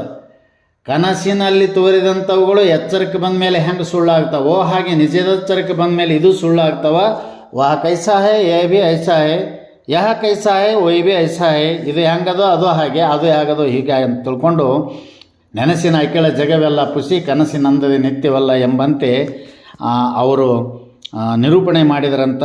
ಹಾಗೆ ನಿನ್ನೆ ಸಿಂಹಾಸನದ ಮೇಲೆ ಕುಳಿತುಕೊಂಡು ಪಿತಾಂಬರ ಧರಿಸಿ, ಬಂಗಾರದ ಆಭರಣಗಳನ್ನು ಧರಿಸಿ, ಮೃಷ್ಟಾನ್ನವನ್ನು ಬಂಗಾರದ ಬೆಳ್ಳಿಯ ತಟ್ಟೆಯಲ್ಲಿ ಉಂಡದ್ದು ಹೇಗೋ ಅದು ಸತ್ಯ ಅಲ್ಲ. ಈಗ ಇಲ್ಲಿ ಏನು ಪ್ರಯಾಣದಲ್ಲಿ ಒಣಗಿದ ತುಕ್ಕಡಿಯನ್ನು ತಿನ್ನುವುದು ಇದು ಹೇಗೋದು ಇದು ಸತ್ಯ ಅಲ್ಲ. ಅದಕ್ಕೆ ಆ ಸಂಭ್ರಮದ, ಸೌಖ್ಯದ, ಸುಖದ, ಸಂತೋಷದ ಸಂದರ್ಭವನ್ನು ನೆನೆದು ಹಿಗ್ಗಬೇಡ, ಇದು ಹೀಗಾಗಿದೆ ಅಂತೆ ಕುಗ್ಗಬೇಡ ಅಂತ. ಇದು ಕೇವಲ ಸನ್ಯಾಸಿಗಳಿಗೆ ಅಥವಾ ಆರೂಢ ಸಂಪ್ರದಾಯದಲ್ಲಿರ್ತಕ್ಕಂಥ ಸ್ವಾಮಿಗಳಿಗೆ ಕಿರೀಟ, ಕೌದಿ ಪೂಜೆ ಎರಡೂ ಇದ್ದವ್ರಿಗೆ ಅಂತ ತಿಳಿಬಾರ್ದು. ಈಗ ನೋಡಿ, ನಿಮ್ಮ ಪ್ರಪಂಚದಲ್ಲಿಯೂ ಕೂಡ ನೀವು ವ್ಯವಹಾರ ಮಾಡುವಾಗ ಈ ಥರ ಬರುವುದೇ. ಈ ಹೇಗೆ ಶ್ರೀಗಳು ಕಿರೀಟ ಧರಿಸಿ ಪಿತಾಂಬರ ಆಭರಣವನ್ನು ಧರಿಸಿಕೊಂಡು ಚೌರವನ್ನು ಬೀಸಿಕೊಂಡು ಹೇಗೆ ಅವರು ಸಂಭ್ರಮಿಸುತ್ತಾರೆಯೋ ಹಾಗೆ ನಿಮಗೆ ಆ ಸಂಭ್ರಮದ ದ್ಯೂತಕ ಏನು ಅಂತ ಕೇಳಿದರೆ, ನೀವು ಮನಸ್ಸಿನಲ್ಲಿ ಮಾಡಿದ್ದು ಕೈಗೂಡಿತು ಅಂತಂದರೆ, ಹಿಡಿದ ಕೆಲಸ ಸಾಧಿಸಿತು ಅಂತಂದರೆ, ನಿಮಗೆ ಶ್ರೀಮಂತಿಕೆ ಬಂತು ಅಂತಂದರೆ, ಇಷ್ಟಾರ್ಥ ಪೂರ್ತಿ ಆಯಿತು ಅಂತಂದರೆ, ಸದಾವಕಾಲ ಸಂತೋಷದಲ್ಲಿ ನಲಿದಾಡ್ತಿದ್ರಿ, ಆರೋಗ್ಯವಾಗಿದ್ರಿ, ನಿಮಗೆ ಯಾವ ಕುಂದು ಕೊರತೆ ತಂಟೆ ತಕರಾರುಗಳು ಯಾವುವು ಇದ್ದಿದ್ದಿಲ್ಲ ಅಂತಂದರೆ ಅದು ಕಿರೀಟ ಪೂಜೆ ಇದ್ದಂಗೆ. ನಿಮಗೆ ಅನಾರೋಗ್ಯ ಆಯಿತು, ಬಡತನ ಬಂತು, ಕಷ್ಟ ಆಯಿತು, ಬಿಕಾರಿ ಆಗ್ತಕ್ಕಂಥ ಸ್ಥಿತಿ ಬಂತು, ಜನರೆಲ್ಲ ನಿನ್ನನ್ನು ದೂಡಿದರು, ಯಾರೋ ನಿನ್ನನ್ನು ಮಾತನಾಡಿಸಲಿಲ್ಲ, ನಿನ್ನನ್ನು ಕಡೆಗಣಿಸಿದರು, ಇಂಥ ಯಾವ ಒಂದು ಕಠೋರ ದುಃಖದ ಸ್ಥಿತಿ ಬಂದಾಗಲೂ ಕೂಡ ಇವುಗಳನ್ನು ಸ್ಮರಣೆ ಮಾಡ್ಕೋಬೇಕು. ಹಾಗೆ ನಿನ್ನೆ ಸುಖ ದುಃಖಗಳು ಕೂಡ, ಸಂಭ್ರಮವೂ ಕೂಡ, ಸಂತೋಷವೂ ಆನಂದವೂ ಕೂಡ ಅದು ಇದೆ ಅಂತ ಹಿಗ್ಗಬಾರ್ದು. ಕಷ್ಟ ಬಂದಾಗ ಮನುಷ್ಯ ಅನೇಕ ದುಸ್ಥಿತಿ ತನಗೆ ದುರ್ಘಟನೆ ಪ್ರಾಪ್ತ ಆದಾಗ ಇದು ಕನಿಷ್ಠ ಅಂತ ಕೊರಗಬಾರದು ಅಂತ ನೀವು ಸಮಾಜದಲ್ಲಿರುವವರು, ಪ್ರಪಂಚದಲ್ಲಿರುವವರು, ಗೃಹಸ್ಥಾಶ್ರಮದಲ್ಲಿರುವವರು, ಈ ಸಂಸಾರವನ್ನು ನಡೆಸತಕ್ಕಂಥವರು ನೀವು ಕೂಡ ಈ ಥರ ತಿಳಿದುಕೊಳ್ಳಲಿ ಅಂಥೇಳಿ ಇದಕ್ಕೆ ಮಾಡಿದ್ದಾರೆ. ಇದಕ್ಕೆ ಅನ್ನುತ್ತಾರೆ ಏನಂತ, ಕೌದಿ ಪೂಜೆಯನ್ನು ಏಕೆ ಮಾಡಬೇಕು ಅಂತ. ಹಿಂದಿನ ಸಂಭ್ರಮವನ್ನು ತಿಳಿದು ಹಿಗ್ಗಬೇಡ, ಇಂದಿನ ಈ ಯಾವ ಕನಿಷ್ಠತೆಯನ್ನು ತಿಳಿದು ಕುಗ್ಗಬೇಡ. ಎರಡರಲ್ಲಿಯೂ ಸಮಾನವಾಗಿರುವಂಥದ್ದು. ಸುಖ ದುಃಖೇ ಸಮೀಕೃತ್ವ ಲಾಭಾಲಾಭವು ಜಯಾಜಯವು. ಸುಖದಲ್ಲಿಯೂ ದುಃಖದಲ್ಲಿಯೂ ಲಾಭದಲ್ಲಿಯೂ ಅಲಾಭದಲ್ಲಿಯೂ ಒಂದೇ ಸ್ಥಿತಿಯಾಗಿರಬೇಕು ಅಂತ ತಿಳಿಸುವಂಥ ಈ ಯಾವ ದ್ಯೋತಕದಿಂದ ಕೂಡಿದೆಯಲ್ಲ, ಅದಕ್ಕಾಗಿ ಕೌದಿ ಪೂಜೆಯನ್ನು ಮಾಡಬೇಕು. ಅದೇ ನಿಮ್ಮ ಕೌದಿ ಪೂಜೆ ನೀವು ತಿಳ್ಕೋಬೇಕು. ಸಮಾಜದಲ್ಲಿ ಒಳ್ಳೆಯದಿದ್ದಾಗ, ಹಿಡಿದ ಕಾರ್ಯಗಳು ಕೈಗೂಡಿದಾಗ, ಯಾವುದು ದುರ್ಘಟನೆಗಳ ನಡಿಲಾರ್ದಾಗ, ಮನಸ್ಸಿನ ಸಂಕಲ್ಪಗಳು ಈಡೇರಿದಾಗ, ಶ್ರೀಮಂತಿಗೆ ಹೆಚ್ಚುತ್ತಾ ಹೋದಾಗ ಸಂತೋಷ ಇರೋದು ಅದು ದೊಡ್ಡದಲ್ಲ. ಅದು ಬಂದಾಗ ಅನ್ಬೇಕು ಇದು ಬರ್ತದ ಅಂದ್ರೆ ಒಂದು ಸಲ ಹೋಗ್ತದ ಅಂತ ತಿಳ್ಕೋಬೇಕು. ಹಾಗೇ ಕಿರೀಟ ಬಂತಂದ್ರೆ ಒಂದು ತಾಸನೇ ತೆಗಿಬೇಕು. ಅದು ಇಲ್ಲ ಹಾಗೆ ಹಾಕೊಂಡು ಮಠದಲ್ಲಿ ಕುಂತ್ರ ಅಥವಾ ಊರಾಗ ತಿರ್ಗಾಳಕ್ಕೆ ಹೆಂಗೆ ಅದು ಬರೋದಿಲ್ಲ. ಊರಾಗ ಹೋದ್ರೆ ಮತ್ತೆ ಇವ್ರು ಯಾರೋ ವೇಷಗಾರ ಬಂದಾರ ಅಂತ ತಿಳ್ಕೊತಾರ. ಹಾಗೆ ಇಲ್ಲ ಬಡದು ಕಸ್ಕೋತಾರ. ಅದು ಅಷ್ಟಕ್ಕೆ ಸೀಮಿತ. ಅದು ಬಂದಾಗ ಒಳಗಿದನ್ನು ತಿಳಿಬೇಕು. ಅರಮನೆಯಲ್ಲಿದ್ದರೂ ಕೂಡ ಭಾವವಿರಲಿ ಗುಡಿಸಲಲ್ಲಿ. ಮನುಷ್ಯ ನಾವು ಅರಮನೆಯಲ್ಲಿ ಜೀವಿಸ್ತಿದ್ರು ಕೂಡ ಒಂದಿನ ಗುಡಿಸಲು ಬರಬಹುದು ಅಂತ ಒಳಗೆ ಅದರದ ಬಗ್ಗೆ ಸಂಕಲ್ಪ ಮಾಡ್ತಿರ್ಬೇಕು ಮನುಷ್ಯ. ಅಂದ್ರೆ ಆರಾಮವಾಗಿರ್ತದೆ. ಅದಕ್ಕೆ ಎಲ್ಲರಿಗೆ ಬಂತಿದು ಮಠದಲ್ಲಿದ್ದುಕೊಂಡು ಬಂಗಾರದ ಕಿರೀಟ ಪೂಜೆ ಮಾಡ್ಕೊಂಡು ಆಮೇಲೆ ಕೌದಿ ಪೂಜೆ ಮಾಡ್ಕೊಳ್ಳೋರಿಗೆಲ್ಲ ಸಮಾಜದಲ್ಲಿ ಸುಖ ದುಃಖಗಳು ಬಂದಾಗ ಸಮಾನವಾಗಿರೋದು. ಸುಖದಲ್ಲಿ ದುಃಖದಲ್ಲಿ ಲಾಭದಲ್ಲಿ ಅಲಾಭದಲ್ಲಿ ಜಯದಲ್ಲಿ ಅಜಯದಲ್ಲಿ ಅಂತ ಪರಮಾತ್ಮ ಹೇಗೆ ಅರ್ಜುನನಿಗೆ ನಿರೂಪಣೆ ಮಾಡಿದನೋ ಹಾಗೆ ಸಮಾನವಾಗಿ ಹಿಂದಿನದಂದು ನೆನೆಸಂಗಿಲ್ಲ, ಈಗ ಬಂದದ್ದನ್ನು ತಿಳಿದು ಅಳಂಗಿಲ್ಲ. ಎರಡನ್ನು ಬಿಟ್ಟು ಸಮಾನ ಸ್ಥಿತಿಯಿಂದ ಇರೋದಕ್ಕೆ ಇದಕ್ಕೆ ಕೌದಿ ಪೂಜೆಯನ್ನು ಏಕೆ ಮಾಡಬೇಕು ಎಂಬುದಕ್ಕೆ. ಇನ್ನು ಕೌದಿ ಅಂದ್ರೆ ಏನು? ಯಾಕಂದರೆ ಇದು ಹೇಳ್ತಾ ಹೋಗೋಣದ್ರಿಂದ ಸ್ವಲ್ಪ ವಿಸ್ತಾರ ಆಗ್ತದೆ. ಇಂಥ ನಮ್ಮಂಥ ಈ ವಿಡಿಯೋಗಳನ್ನು ಯಾರೂ ನೋಡೋದಿಲ್ಲ. ನೀವು ನೋಡಿದರೂ ಅಷ್ಟೇ, ಬಿಟ್ಟರು ಅಷ್ಟೇ. ನೀವು ನೋಡ್ತೀರಿ ಅಂತ ನಾವು ಮಾಡೋದಿಲ್ಲ. ಬಟ್ ಅದರ ಬಗ್ಗೆ ಏನಾದರೂ ಒಂದಿಷ್ಟು ನಿಮಗೆ ತಿಳುವಳಿಕೆ ಬರಲಿ ಅನ್ನುವಂಥ ಒಂದು ಉತ್ಕಟ ಇಚ್ಛೆಯಿಂದ ನಾವು ಮಾಡ್ತಾ ಇರ್ತೀವಿ. ಕೆಲವೊಂದಿಷ್ಟು ತಿಳಿದೇ ಇರಂಗಿಲ್ಲ, ಒಂದಿಷ್ಟು ಅದರ ಬಗ್ಗೆ ನಿಮಗೆ ಗೊತ್ತಿರೋದಿಲ್ಲ. ಸುಮ್ಮನೆ ಏನೋ ಸಂಪ್ರದಾಯ, ಕುರುಡು ಸಂಪ್ರದಾಯ, ಕಂದಾಚಾರ, ಮೂಢನಂಬಿಕೆ ಇಂಥವುಗಳು ಮಾಡ್ಕೊತ ಹೋಗ್ತಿರ್ತಾರೆ. ಅವ್ರು ಮಾಡ್ತಾರಂತ ನಾವು ಮಾಡೋದು ಬೇಡ. ಅಕ್ಕಿ ಕಾಳೋಗಿ ಬೆಕ್ಕು ಮುಚ್ಚಿದ್ರಂತ ಕತೆ ಹೇಳ್ತಾರಲ್ಲ, ಆ ಥರ ಆಗಬಾರ್ದು ಅಂತ ಒಂದಿಷ್ಟು ಏನೋ ತಿಳಿಸ್ಬೇಕಂತ. ಒಂದು 5-10 ನಿಮಿಷ ಹೆಚ್ಚಾದ್ರೆ ನಾನು ಈಗಾಗಲೇ ಒಂದು ಪರಮಾರ್ಥ ಗೀತೆ 11 ಗತಿ ಏಕಕಾಲದಲ್ಲೇ ಪಠಣ ಮಾಡೀನಿ. ಒಂದು ಮುಗಿದ ಕೂಡಲೇ ಒಂದು ಮುಗಿದ ಕೂಡಲೇ 1 ಗಂಟೆ 28 ನಿಮಿಷ ಆಗ್ಯದ. ಯಾರು ನೋಡ್ತಾರೆ ಅದನ್ನು ನೋಡೋದಿಲ್ಲ. ಯಾಕಂದ್ರೆ ಆಧ್ಯಾತ್ಮಿಕ ಜನರಿಗೆ ಬೇಡಾಗ್ಯದ. ಆದರೂ ನಮ್ಮ ಕರ್ತವ್ಯ ಅದ, ನಾವು ಮಾಡಿ ತಿಳಿಸ್ತೀವಿ. ಒಂದು 5-10 ನಿಮಿಷ ಹೆಚ್ಚು ಕಡಿಮೆ ಆದ್ರೆ ನೋಡ್ರಿ, ಕೇಳ್ರಿ, ಒಲ್ಲಿಕ್ಕಂದ್ರೆ ಬಿಡ್ರಿ, ನಿಮ್ಮ ಇಷ್ಟ. ಇನ್ನು ಕೌದಿ ಅಂದರೆ ಏನು ಅಂತ ಕೇಳಿದರೆ ತಿಳ್ಕೊಳ್ಳಿ. ಕೌದಿ ನೆನಪುಗಳ ಹಾದಿ. ಕೌದಿ ಅಂದ್ರೆ ನೆನಪುಗಳ ಹಾದಿ. ನೋಡ್ರಿ, ಆ ಕೌದಿ ನೋಡಿದಾಗ ಹಿಂದಿನ ನೆನಪು ಬರ್ತದಂತೆ. ನೆನಪು ಅಷ್ಟು ಒಂದು ಅದರಲ್ಲಿ ಶಕ್ತಿ ಅದು. ಯಾವ ನೆನಪು ಬರ್ತದೆ ರೀ? ಹಿಂದಿನ ನೆನಪು ಏನು ಅಂತ ಕೇಳಿದ್ರೆ ನೋಡ್ರಿ, ಆ ಕೌದಿ ಹಿಂಗೆ ಬಿಚ್ಚದಾಗ ಅದನ್ನು ನೋಡಿದ ತಕ್ಷಣ ಅದರೊಳಗೆ ಏನು ಬಟ್ಟೆ ಜೋಡಿಸಿರ್ತಾರಲ್ಲ, ಆಮೇಲೆ ಹೇಳ್ತೀನಿ ಅದು ಕೌದಿ ಹೆಂಗೆ ತಯಾರಾಗ್ತದೆ ಅನ್ನೋದು. ಆವಾಗ ತಂದೆ ಹುಟ್ಟ ಒಲ್ಲಿ, ಅವನ ದೂತ್ರ ಅದನ್ನು ಹಚ್ಚಿದ್ದು ನೋಡಿದ್ರೆ ನೆನಪಾಗ್ತದೆ. ತಾಯಿ ಹುಟ್ಟಂಥ ಸೀರೆ ಅವಾಗ ಅಂತಾರೆ ಇದು ನಂದೇ ನೋಡಂತ ಅವ ಅಂತಾನ, ಇದು ನಂದು ನೋಡ್ರಿ ಅಂತ, ಇದು ಸೀರೆ ನಾ ಹುಟ್ಟಿದ್ರಿ ಎಷ್ಟು ಇನ್ನೂ ಹಿಂಗಾದ ನೋಡ್ರಿ, ಬಣ್ಣ ಹೋಗಿಲ್ಲ ನೋಡ್ರಿ ಅಂತ ಅವಳು ಅಂತಾಳ. ಮಗ ಬಂದಿದ್ದು ನನ್ನ ಹಂಗಿದಲ್ಲ ಇದು ಅಂತ ಅವ ಕೇಳ್ತಾನ. ಮಗಳು ಬಂದಿದ್ದು ನನ್ನ ಚೂಡಿದಾರದ್ದಲ್ಲ ಅಂತ ಅಕ್ಕಿ ಕೇಳ್ತಾಳ. ಅಂದ್ರೇನು? ಕೌದಿ ನೆನಪುಗಳ ಹಾದಿ. ಅದು ಹಿಂದೆ ತಾವು ಹುಟ್ಟು ಬಿಸಡಿದಂಥ ಬಟ್ಟೆಗಳನ್ನೇ ಅದಕ್ಕೆ ಹೊಲಿದು ಜೋಡಿಸಿ ಹೊಲಿದಾಗ ಆಯಾಯ ಹಿಂದಿನ 5, 6, 7, 8, 10 ವರ್ಷಗಳ ಹಿಂದಿನ ಒಂದು ನೆನಪನ್ನು ತೆಗೆದುಕೊಡ್ತದಲ್ಲ, ಅದಕ್ಕೆ ಕೌದಿ ನೆನಪುಗಳ ಹಾದಿ ಅಂತ. ಇದು ಇದ್ರ ಬಗ್ಗೆ ಸಂಕಲ್ಪ. ಇನ್ನು ಕೌದಿ ಅಂತಂದ್ರೆ ಇದು ಹೆಂಗೆ ತಯಾರಾಯಿತು ಅಂತ ಕೇಳಿದರೆ, ಮೊಟ್ಟ ಮೊದಲಿಗೆ ಇದು ಸಂಸ್ಕೃತ ಪದ ಅದೊಂದು, ಅದರಿಂದ ಉತ್ಪತ್ತಿಯಾದದ್ದು ಇದು ಕೌದಿ. ಸಂಸ್ಕೃತ ಪದದಿಂದ ಉತ್ಪತ್ತಿಯಾದಂಥ ಕೌದಿ. ಅದು ಏನು ಮಾಡ್ತಾರಂದ್ರೆ, ಅದು ಯಾವುದು ಅಂದ್ರೆ ಕಂಥ ಅಂತ ಅದರ ಹೆಸರು. ಆ ಶಬ್ದ ಏನು ಅಂತ ಕೇಳಿದರೆ ಸಂಸ್ಕೃತ ಮೂಲ ಶಬ್ದ ಕಂಥ. ಕಂಥ ಅಂತಂದ್ರೆ ಏನು ಅಂದರೆ ಹರಿದ ಚಿಂದಿ ಬಟ್ಟೆಗಳು ಅಂತ. ಆ ಕಂಥ ಎಂಬುವಂಥ ಆ ಶಬ್ದದಿಂದಲೇ ಆ ಮೂಲ ಕಂಥ ಎಂಬ ಶಬ್ದ ಸಂಸ್ಕೃತದ ಶಬ್ದದಿಂದ ಕೌದಿ, ಕೌದಿ, ಕೌದಿ, ಕವದಿ, ಕವಿದಿ, ಕೌಂದಿ, ದಟ್ಟಿ, ದಟ್ಟ, ತಟ್ಟ, ರಜಾಯಿ, ಹಚ್ಚಡ, ದುಪ್ಪಟ ಅಥವಾ ದುಪ್ಪಟ್ಟಿ ಹೀಗೆಲ್ಲ ಹೆಸರು ಬಂದಾವ ಅದಕ್ಕೆ. ಅಂದ್ರೇನು, ಅದು ಸನ್ಯಾಸಿಗಳು ಧರಿಸಿದ್ದು. ಯಾಕಂದ್ರೆ ಹರಿದ ಬಟ್ಟೆಗಳನ್ನೇ ಸನ್ಯಾಸಿಗಳು ಧರಿಸೋದು, ಇಲ್ಲ ದಿಗಂಬರ ಆಗಿರೋದು. ಮತ್ತು ಆ ಜೋಳಿಗೆಗೂ ಕೂಡ ಆ ಕಡೆ ಈ ಕಡೆ ಹರಿದು 4 ಪಟ್ಟಿ ಹಚ್ಚೇನೆ ಜೋಳಿಗೆ ಅದನ್ನು ಹೊಲಿಸಿರ್ತಾರೆ. ಅವ್ರ ಜೋಳಿಗೆ ಆದದ್ದು ಕೂಡ ಕಂಥದಿಂದಲೇ. ಅದಕ್ಕೆ ಕಂಥ ಎಂಬುವ ಮೂಲ ಶಬ್ದ ಸಂಸ್ಕೃತ ಶಬ್ದದಿಂದ ಉತ್ಪತ್ತಿಯಾದದ್ದೇ ಕೌದಿ, ಕವದಿ, ಕವಿದಿ, ಕೌಂದಿ ಅಂತ ಹಿಂಗೆಲ್ಲ ದಟ್ಟಿ, ರಜಾಯಿ, ಹಚ್ಚಡ, ದುಪ್ಪಟ್ಟಿ ಅಂತ ಆಗ್ಯದ. ಇದನ್ನು ಹ್ಯಾಂಗೆ ಹೊಲಿತಿದ್ರು ಅಂತಂದರೆ, ಮೊದಲು ಕೌದಿ ಹೊಲಿಬೇಕಾದ್ರೆ ಲ್ಯಾವಿ ಅಂತ ಮಾಡ್ತಿದ್ರು. ಲ್ಯಾವಿ ಅದು ಯಾರಿಗೆ ಗೊತ್ತೈತಿ, ಈಗ ಯಾರು ಹೊಲಿತಾರೆ? ಈಗ ಸೂಜಿ ಗೊತ್ತಿಲ್ಲ, ದಾರ ಗೊತ್ತಿಲ್ಲ, ಏನೂ ಗೊತ್ತಿಲ್ಲ. ಅವೆಲ್ಲ ಸುಮ್ಮನೆ ಅನಾವಶ್ಯಕ, ಹೇಳೋದ್ರಲ್ಲಿ ಅವಶ್ಯಕತೆಯೂ ಇಲ್ಲ. ಅವಾಗ ಬೇಸಿಗೆ ದಿನದೊಳಗೆ ಹೊಲದೊಳಗೆ ಎಲ್ಲ ಕೆಲಸ ಮುಗಿದ ತಕ್ಷಣ, ಇದೇ ಸಂದರ್ಭದಲ್ಲಿ ನೋಡ್ರಿ, ಶಿವರಾತ್ರಿ ಮುಗಿದಿಂದ ಯುಗಾದಿ ಒಳಗಾಗಿ ಎಲ್ಲರೂ ತಮ್ಮ ತಮ್ಮ ಮನೆ ಮುಂದೆ 2-3 ಜನ 4 ಮೊಳ 5 ಮೊಳ 6 ಮೊಳದ ಕೊಯ್ದು ಹೊಲಿತಿದ್ರು. ಮತ್ತು ಅದನ್ನು ಹೊಲಿಲಿಕ್ಕೂ ಕೊಡ್ತಿದ್ರು, ಮೊಳಕ್ಕಿಂತಿಷ್ಟು ಅಂತ ತಿಳಿದು. ಹಂಗೆ ಅದು ಇತ್ತವಾಗ. ಈಗೇನು ಇಲ್ಲ. ಅದು ಭಾಳ ಆರೋಗ್ಯದಾಯಕವಾದದ್ದು ಅದು ಕೌದಿ. ಲ್ಯಾವಿ ಮಾಡ್ತಿದ್ರು, ಲ್ಯಾವಿ ಅಂತಿದ್ರು ಅದಕ್ಕೆ. ಲ್ಯಾವಿ ಲ್ಯಾವಿ ಅಂದ್ರೆ ಏನು ಅಂತ ಕೇಳಿದರೆ, ಕೌದಿಯ ಹಿಂದಿನ ಬೆನ್ನು ಏನಿರ್ತದಲ್ಲ, ಅದು ಹಿಂಭಾಗ ಪೂರ್ತಿ ಒಂದೇ ಕಲರ್ ಬಟ್ಟಿದ್ದದು. ಅಂದ್ರೇನು, ಅವಾಗ 9 ಮೊಳದ ಸೀರೆ ಉಡ್ತಿದ್ರು ಹೆಣ್ಮಕ್ಳು. ಈಗ ಚೂಜಿದಾರನೇ ಇವರಿಗೆ ಚೂಡಿದಾರನೇ ವಜ್ಜಾಗಿಬಿಟ್ಟ. 9 ಮೊಳದ ಸೀರೆ ಅಂದ್ರೆ ಅದನ್ನು ಕತ್ತರಿಸಿ 2 ಜೊತೆ ಹೊಲ್ದು 2 ಕೂಡಿಸಿ ಹೊಲ್ದ್ರೆ ಅದು ಹಿಂಬದಿ ಏನಾಗ್ತಂದ್ರೆ ಒಂದೇ ಕಲರ್ದು ಒಂದು ಆಗ್ತಿತ್ತು. ಅದನ್ನು ಮತ್ತೆ ಮ್ಯಾಗ ಅದಕ್ಕೇನು ಮಾಡ್ತಿದ್ರು ಅಂದ್ರೆ, ಮೂಲಿ ಒಂದಿಷ್ಟು ದೊಡ್ಡ ದೊಡ್ಡ ಬಟ್ಟೆಗಳ ಪಡಾಳಿ ಅವು ಹರಿದದ್ದು ಹಾಕಿ, ನಡುವೆ ಅಲ್ಲೊಂದು ಹಾಕಿ 6 ಇಂಚ 8 ಇಂಚ ಒಂದೊಂದು ಗೇಣ ಚೋಟಿಗೆ ಒಂದೊಂದು ದೊಡ್ಡ ಟಾಕ್ ಹಾಕ್ತಿದ್ರು. ಅದನ್ನು ಸ್ವಲ್ಪ ಅದನ್ನು ತೊಯಿಸಿ ಅರ್ಧಂಬರ್ಧ ಒಣಗಿಸಿ ಟಾಕ್ ಹಾಕಿ ಅದನ್ನು ಮಡಿಚಿಡ್ತಿದ್ರು. ಮರುದಿನ ಒಣಗಿಸ್ತಿದ್ರು. ಒಣಗಿಸಿ ಆಮೇಲೆ ಅದಕ್ಕೆ ಬೇಕಾದಂಥ ತಮಗೆ ಬೇಕಾದ ಹಾಗೆ ಬಣ್ಣದ ಬಟ್ಟೆಗಳನ್ನು ಕತ್ತರಿಸಿ ಅದಕ್ಕೆ ತೇಪೆಯಾಗಿ ಹಚ್ಚಿ ಹೊಲಿತಾ ಬರ್ತಿದ್ರಲ್ಲ, ಅವಾಗ ಕೌದಿ ಆಗ್ತಿತ್ತು.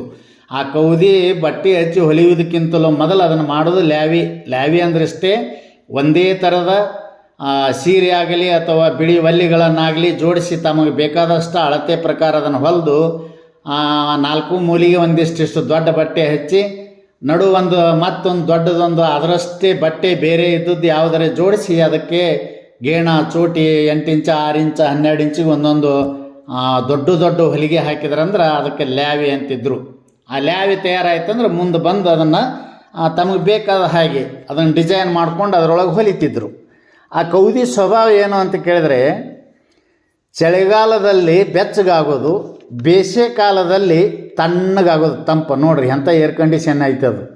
ಹೀಗಾಗಿ ನಮ್ಮ ಹಿರಿಯರೆಲ್ಲರೂ ಅವರು ಬಳಸುವ ಬಟ್ಟೆ ಔಷಧ, ಅವರು ಉಸಿರಾಡಿಸುವ ಹವೆ ಗಾಳಿ ಔಷಧ, ಅವರು ತಿನ್ನುವ ಅನ್ನ ಔಷಧ, ಅವರು ಈ ವಾಸಿಸುವ ಮನೆ ಔಷಧ, ಪ್ರತಿಯೊಂದಿಗಿತ್ತು. ಸ್ವದೇಶಿ ರೂಪವಾದಂಥ ತಮ್ಮದೇ ಆದಂಥವುಗಳನ್ನು ತಯಾರು ಮಾಡಿ ಹಾಗೆಲ್ಲ ಆರೋಗ್ಯಕ್ಕೆ ಏನು ಬೇಕೋ ಅದು ತಾವೇ ಮಾಡ್ಕೊತಿದ್ರು. ಅದು ಆ ಥರ ಅದನ್ನು ಉಪಯೋಗಿಸ್ಕೊಂಡ್ರೆ ಅದು ಔಷಧಿನೇ ಆಗ್ತಿತ್ತು. ಅದು ಏರ್ ಕಂಡೀಷನ್ ಇದ್ದಂಗೆ. ಚಳಿಗಾಲದಾಗ ಆಟೋಮೆಟಿಕ್ ಕಾವಾಗ್ತಿತ್ತು ಕೌದಿ, ಬೇಸಿಗೆ ಒಳಗೆ ಆಟೋಮೆಟಿಕ್ ತಂಪಾಗ್ತಿತ್ತು. ಅದಕ್ಕೆ ಏರ್ ಕಂಡೀಷನ್ ಅಂತ. ಹಾಗೆ ಅದನ್ನು ಹೊಲಿದು ಮುಂದೆ ಏನು ಮಾಡ್ತಿದ್ರು ಅಂತಂದ್ರೆ, ಅದಕ್ಕೆ ಪಗಡಿ ಹಚ್ತಿದ್ರು. ಆ ಪಗಡಿ ಹಚ್ತಿದ್ರು ಏನಂತ ಕೇಳಿದ್ರೆ, ಅದಕ್ಕೆ 3 ಪಗಡಿ, ಆಮೇಲೆ 4 ಪಗಡಿ, ಆಮೇಲೆ ಪಂಚ ಪಗಡಿ, ಆಮೇಲೆ ಅದಕ್ಕೆ 25 ಪಗಡಿ, 25 ಪಗಡಿ, ಆಮೇಲೆ ಹಿಂಗೆ ಅದಕ್ಕೆ ಒಂದಿಷ್ಟು ಪಗಡಿಗಳಂತ ಹಚ್ತಿದ್ರು. ಈಗ ಇಷ್ಟೇ ಕಟ್ ಮಾಡಿ ತ್ಯಾಪಿ ಮಾಡಿ ಈ ಕಡೆ ಇಟ್ಟು ನಡುವಂದಿಟ್ರಂದ್ರೆ ಅದು 3 ಪಗಡಿ. 4 ಮೂಲಿ ಒಂದೊಂದು ಹಚ್ಚಿ ಮಾಡಿದ್ರಂದ್ರೆ ಅದಕ್ಕೆ 4 ಪಗಡಿ. ಆಮೇಲೆ 4 ಮೂಲೆಗೆ ಒಂದೊಂದು ಹಚ್ಚಿ ಸೆಂಟ್ರದೊಳಗೆ ಒಂದು ಇಷ್ಟೇ ಬಟ್ಟೆ ಕತ್ತರಿಸಿ ಅದನ್ನ ಇಟ್ಟು ಹೊಲ್ದ್ರಂದ್ರೆ ಅದು ಪಂಚಪಗಡಿ. ಇನ್ನು ಈ ಯಾವುದು ಲೆತ್ತ ಆಡ್ತಾರಲ್ಲ, ಪಗಡಿ ಆಡ್ತಾರಲ್ಲ, ಅವಾಗ ಒಂದು ಹಾಸ್ತಿರ್ತಾರೆ ನೋಡೋದು 25 ಪಗಡಿ ಅಂತ. ಹಾಗೂ ಆ ಚಿತ್ರ ಕೌದಿ ಒಳಗೆ ತೆಗಿತಿದ್ರು ಅವಾಗ. ಆಮೇಲೆ ಹಕ್ಕಿ ಕಾಲು, ಗುಬ್ಬಿ ಕಾಲು, ಹಿಂಗೆ ಗಿಳಿ ಹಾರಿ ಹೋದಂಗೆ ಏನೇನೋ ಮಾಡಿ ಹೊಲಿತಿದ್ರಲ್ಲ, ಇವು ಪಗಡಿಗಳನ್ನು ಹಚ್ಚಿ ಅದನ್ನು ಮಾಡ್ತಿದ್ರು ನೋಡ್ರಿ. ಅದಕ್ಕೆ ಒಂದು ಅಜ್ಜಿ ಅಂತಿತ್ತು, ಹೊಸ ಕೌದಿ ಹೊಲ್ದೀನಿ ಅಂತ ನೋಡು, ಹೊಸ ಕೌದಿ ನೋಡಿ. ತಾವು ಉಟ್ಟು ಬಿಟ್ಟು ಸಾಕಾಗಿ ಲ್ಯಾವಿ ಗಂಟಿನೊಳಗೆ ಮುದುಡಿ ಮಾಡಿ ಕಟ್ಟಿ ಒಗೆದದ್ದು ಅವು ತೊಗೊಂಡು ಹಳಿವನೇ ಅವೇ ತೊಗೊಂಡು ಮತ್ತೆ ಹೊಂದಿಸಿ ಹೊಲ್ದ ಮೇಲೆ ಅದಕ್ಕೆ ಹೆಂಗೆ ಆಗ್ತದ ಹೊಸ ಕೌದಿ. ಅದಕ್ಕೆ ಮುನ್ನುಳ್ಳ ಮಣಿಪುಂಜಮಂ ತರವರಿತು ನವೀನ ಕಂಠಾಭರಣವೆನಿಪಂತೆ ಅಂತ ಬರೆದ್ರು ಮಹಾನುಭಾವರು. ಹಾಗೇನೆ ಅದು ಮೊದಲಿದ್ದಂಥ ಮಣಿಗಳನ್ನೇ ವಾಶ್ ಮಾಡಿಸಿ ಅವುಗಳನ್ನು ತಗೊಂಡು ಪೋಣಿಸಿದ್ರೆ ಹೆಂಗೆ ಅದು ಹೊಸ ಕಂಠಾಭರಣ ಆಗ್ತದೋ ಹಾಗೆ ಉಟ್ಟು ಬಿಟ್ಟು ಬೇಜಾರಾಗಿ ಕಟ್ಟಿ ಒಗೆದ ಬಟ್ಟೆಗಳನ್ನೇ ಕತ್ತರಿಸಿ ಹೊಲದ ಮೇಲೆ ಅದಕ್ಕೆ ಏನಂತಾರ ಹೊಸ ಕೌದಿ ಅಂತ. ಹಾಗೆ ಆ ಕೌದಿ ಹಳೇದೇ ಹೆಂಗದೋ ಒಂದಕ್ಕೊಂದು ಜೋಡಿಸಿ ಹೊಲದ ಮೇಲೆ ಹೊಸ ಕೌದಿ ಆಗ್ಯದೋ ಹಾಗೆ ಈ ಶರೀರವು ಕೂಡ ಇದೊಂದು ಕೌದಿದ್ದಂಗ. ಮೊದಲ ಲ್ಯಾವಿ ಅಂತದ ಇದ್ರೊಳಗೆ ಅವ್ರು ಹೆಂಗೆ ಲ್ಯಾವಿ ಮಾಡ್ತಿದ್ರು ಕೌದಿ ಹೊಲ್ಯಾಗ, ಅವು ಲ್ಯಾವಿ. ಆ ಲ್ಯಾವಿ ಯಾವ ಅಂತ ಕೇಳಿದ್ರೆ ಶಬ್ದತನ ಮಾತ್ರ ನೋಡ್ರಿ. ಅವು ಪಂಚಮಹಾಭೂತಗಳ ಆಗದೇ ಇರುವಾಗ ಕೌದಿ ಆಗೋಕಿನ್ನ ಮೊದಲು ಲ್ಯಾವಿ ಅಂತ ಹೆಂಗೆ ಹೊಲಿತಿದ್ರು ಹಂಗೆ ಇಲ್ಲೊಂದು ಲ್ಯಾವಿ ತಯಾರು ಮಾಡ್ಯಾನ ನಮ್ಮ ಬ್ರಹ್ಮ. ಹೆಂಗೆ ತಯಾರು ಮಾಡ್ಯಾನ ಅಂತ ಕೇಳಿದರೆ ಶಬ್ದತನ ಮಾತ್ರ, ಸ್ಪರ್ಶತನ್ ಮಾತ್ರ, ರೂಪತನ್ ಮಾತ್ರ, ಆಮೇಲೆ ರಸತನ ಮಾತ್ರ, ಗಂಧತನ ಮಾತ್ರ. ಹಿಂಗೆ ಇವು ಲ್ಯಾವಿ ಇವು ಮೊದಲ 8 ಇಂಚ್ 12 ಇಂಚಿಗೊಂದು ಹೊಲಿಗೆ ಹಾಕಿ ಅವು ಬಟ್ಟೆ ಜೋಡಿಸಿ ಹೊಲಿಗೆ ಹಾಕಿಟ್ಟಂಗ ಆಮೇಲೆ ಸಣ್ಣಗೆ ಹೊಲಿದ್ರು ಅಂತಂದ್ರೆ ಅವಾಗ ಅದು ಕೌದಿ. ಹಾಗೆ ಕೇವಲ ಶಬ್ದ ತನ್ಮಾತ್ರದಿಂದ ಆಕಾಶದ ಉತ್ಪತ್ತಿ, ಸ್ಪರ್ಶ ತನ್ಮಾತ್ರದಿಂದ ವಾಯುವಿನ ಉತ್ಪತ್ತಿ, ರೂಪ ತನ್ಮಾತ್ರದಿಂದ ಅಗ್ನಿ ಉತ್ಪತ್ತಿ, ರಸ ತನ್ಮಾತ್ರದಿಂದ ಜಲದ ಉತ್ಪತ್ತಿ, ಗಂಧ ತನ್ಮಾತ್ರದಿಂದ ಭೂಮಿ ಉತ್ಪತ್ತಿ. ಹೀಗೆ ಆ ಪಂಚ ತನ್ಮಾತ್ರೆಗಳು ಇವು ಲ್ಯಾವೆ. ಅದರಿಂದ ಏನಾಯಿತು ಅಂದ್ರೆ ಆಕಾಶ, ವಾಯು, ಅಗ್ನಿ, ಜಲ, ಭೂಮಿ ಅಂತ ಇದೊಂದು ಕೌದಿ ತಯಾರಾದಂಗೆ ತಯಾರಾಯ್ತದೆ. ಪಂಚಮಹಾಭೂತದ್ದು ಇದೊಂದು ಶರೀರ ಕೌದಿ. ಮತ್ತು ಅವ್ರು ಹೆಂಗೆ 3 ಪಗಡೆ ಹಾಕಿದ್ರಲ್ಲ, ಇಲ್ಲಿ ಯಾವಕ್ಕಂತ ಕೇಳಿದರೆ ಇದರಲ್ಲಿ 3 ಪಗಡೆ ಅದ. ಯಾವ ಅಂತ ಕೇಳಿದರೆ 3 ಪಗಡಿ ಸತ್ವ, ರಜ, ತಮ. ಒಂದು ಸತ್ವಗುಣ, ಒಂದು ರಜೋಗುಣ, ತಮೋಗುಣ ಅಂತ ಏನದಾವಲ್ಲ, ಇವು 3 ಗುಣಗಳೇ 3 ಪಗಡಿ. ಇನ್ನು 4 ಪಗಡಿ ಯಾವುದು ಅಂತ ಕೇಳಿದ್ರೆ ಹಚ್ಚಿರ್ತಾರಲ್ಲಿ, ನೀವು ಕೌದಿ ತೊಗೊಂಡು ನೋಡ್ರಿ, ಎಲ್ಲರೇ ಹಳಿವು ಸಿಕ್ಕರೆ ಸಿಗೋದಿಲ್ಲ, ಔಷಧಕ್ಕೂ ಸಿಗೋದಿಲ್ಲ ಈಗ. ಆದರೂ ಹುಡ್ಕ್ಯಾಡಿ ನೋಡ್ರಿ, ಹಳ್ಳಿಯಾಗ ಸಿಗಬಹುದು ಅಲ್ಲೇ ಅದ್ರಾಗಿರ್ತಾವೆ ಇವು. 4 ಪಗಡಿ ಅಂದರೆ ಏನು ಅಂತ ಕೇಳಿದರೆ ಮನ, ಬುದ್ಧಿ, ಆಮೇಲೆ ಚಿತ್ತ, ಅಹಂಕಾರ. ನೋಡಿ ಇವು 4 ಪಗಡಿ. ಇವು ಮನ, ಬುದ್ಧಿ, ಚಿತ್ತ, ಅಹಂಕಾರ, ಇವು 4 ಪಗಡಿ. ಇನ್ನು ಪಂಚಪಗಡಿ ಯಾವುವು ಅಂತ ಕೇಳಿದರೆ ಕಿವಿ, ಚರ್ಮ, ಕಣ್ಣು, ನಾಲಿಗೆ, ಮೂಗು, ಇವು ಯಾವುದಾವು? ಇವು ಪಂಚಪಗಡಿ. ಇನ್ನು ವಸ್ತು ಕೂಡಿದ್ದು ಒಂದು ದಶಪಗಡಿ ಅಂತ ಇರ್ತದೆ. ಅದಕ್ಕೆ ಅದು ಯಾವ ಅಂತ ಕೇಳಿದರೆ ಪಂಚ ಜ್ಞಾನೇಂದ್ರಿಯಗಳು, ಪಂಚಕರ್ಮೇಂದ್ರಿಯಗಳು. ಕಿವಿ, ಚರ್ಮ, ಕಣ್ಣು, ನಾಲಿಗೆ, ಮೂಗು, ಇವು ಕೈ, ಕಾಲು, ವಾಣಿ, ಗುದ, ಗುಹ್ಯ, ಇವು ದಶಪಗಡಿನೂ ಅಂತಾರೆ. ಇವಕ್ಕೆ ಪ್ರತ್ಯೇಕ ಮಾಡಿದ್ರೆ ಪಂಚಪಗಡಿಗಳ 2 ಅವು ಕೌದ್ಯಾಗ ತೆಗೆದಿರ್ತಾರೆ, ಚಿತ್ರ ತೆಗೆದು ನೋಡ್ರಿ. ಇಲ್ಲಾಂದ್ರೆ ನಾವು ಇದ್ರಾಗ ಒಂದು ಈ ವಿಡಿಯೋದಾಗ ಮೊದಲು ಕೌದಿ ಚಿತ್ರನೇ ಬಿಡ್ತೀವಿ, ಅದನ್ನು ನೋಡ್ರಿ ನೀವು. ಆದ್ರೆ ಅದು ಕೌದಿ ಸುಮ್ಮ ಹೊಲ್ದಾರ, ಚಿತ್ರ ಇಲ್ಲ. ಇವು ದಶಪಗಡಿ.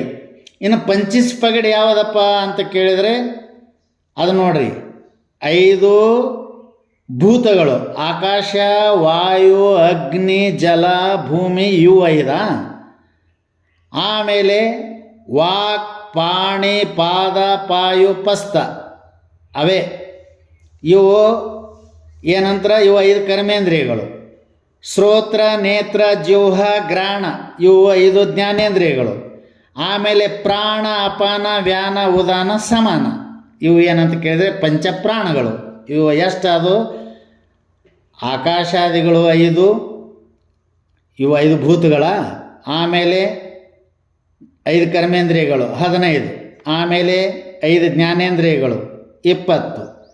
ಆಮೇಲೆ 5 ಪ್ರಾಣಗಳು. ಇವೇನಂತ ಕೇಳಿದ್ರೆ 25.